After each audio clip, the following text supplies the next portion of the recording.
की कामयाबी के वादे मुकम्मल दीन पर है। मुकम्मल दीन क्या है? इस आयत की तफसीर में लिखा है कि मुकम्मल दीन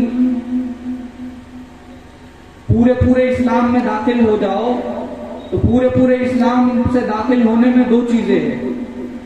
एक तो इसका जाहिर है और दूसरा बातिन है।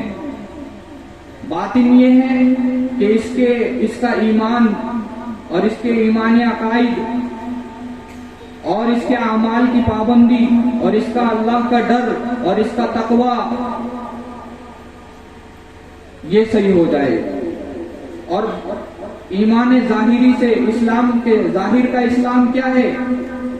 जाहिर का इस्लाम है कि जब ये बात करे तो झूठ ना बोले, जब ये वादा करे तो वादा खिलाफी ना करे, जब इसके पास अमानत रखी जाए तो उसमें खियानत ना करे, जब इसके पास कोई अपनी चीज रखे जाए तो ये पूरी तरीके से उसकी हिफाजत करे, ये नमाज की पाबंदी करे, ये सुन्नत के मुताबिक अमल करे, इसका चेहरे पर दाढ़ी हो, इसके सर पे टोपी हो, अमामा हो, सुन्नत इसका लिबास हो, पायजामा टखनों से ऊपर हो, इसकी दाढ़ी सुन्नत के मुताबिक झलक रही हो।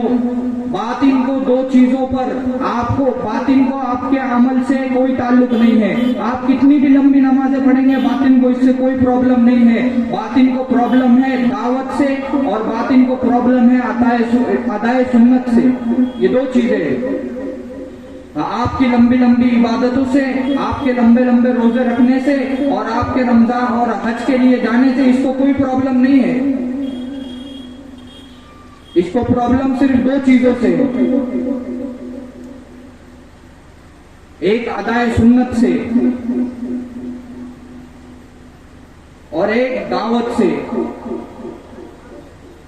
कि दीन की दावत, दीन का फैलना इसको पसंद नहीं। और अदाए सुन्नत क्यों? इसलिए कि सुन्नत में कामयाबी के रास्ते हैं। सुन्नत में कामयाबी के रास्ते हैं। बताओ, जिंदगी का आज तक एक बरस मिसवाक का मुकाबला नहीं कर सकता। ये सुन्नत की अदाए सुन्नत की बात कर रहा हूं। कितने साल हो गए बरस निकले हुए, लेकिन एक बरस आज तक मिसवाक का मुकाबला नहीं कर सकता।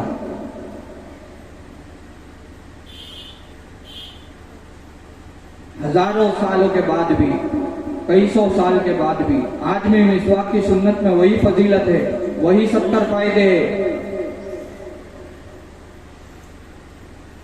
कि एक सुन्नत में फायदे। तो बातिन आपसे डरेगा तो डरने की भी यही दो वजह है कि आप दीन की दावत में पक्के हो और इत्तिबाए सुन्नत में पक्के हो। ये दो चीज बातिन को हला करके रख देंगी।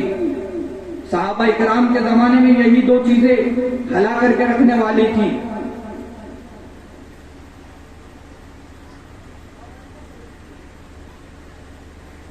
कि हम समझते हैं कि इस्लाम में ये दो चीजें बहुत मामूली समझी जाती है,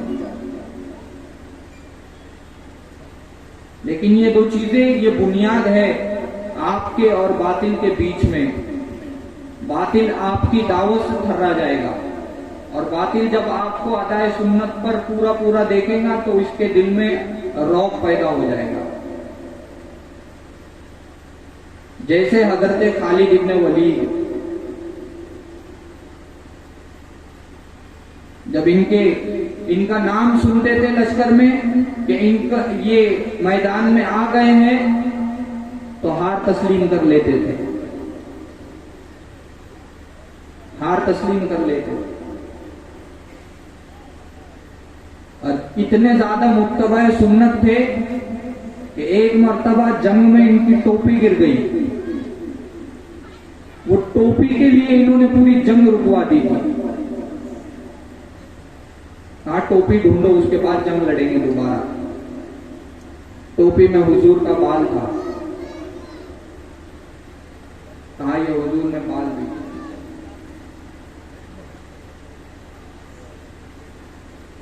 तो यही चीज है मेरे बुजुर्गों, असल तो इंसान अमल से बनता है और इस्लाम अमल का नाम है कि आदमी अमल को लाजिम पकड़े। जब आदमी अमल को लाजिम पकड़ेगा तो फिर इसका अमल इसको वादों से जोड़ेगा कि अमल पर अल्लाह के वादे हैं, अमल पर अल्लाह के वादे हैं। ये जब वादे से जुड़ेगा तो फिर वादों का यकीन इसके दिल में आएगा, तो वादों की वजह से ईमान इसका बढ़ेगा। तो जिंदगी में असल चीज अमल है।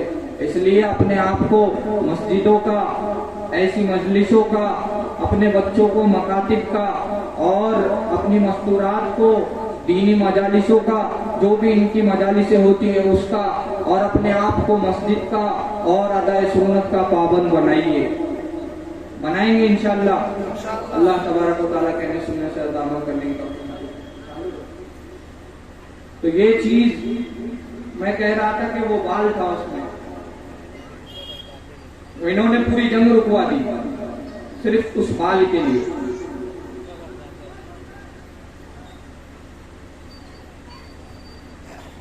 अमल क्या है?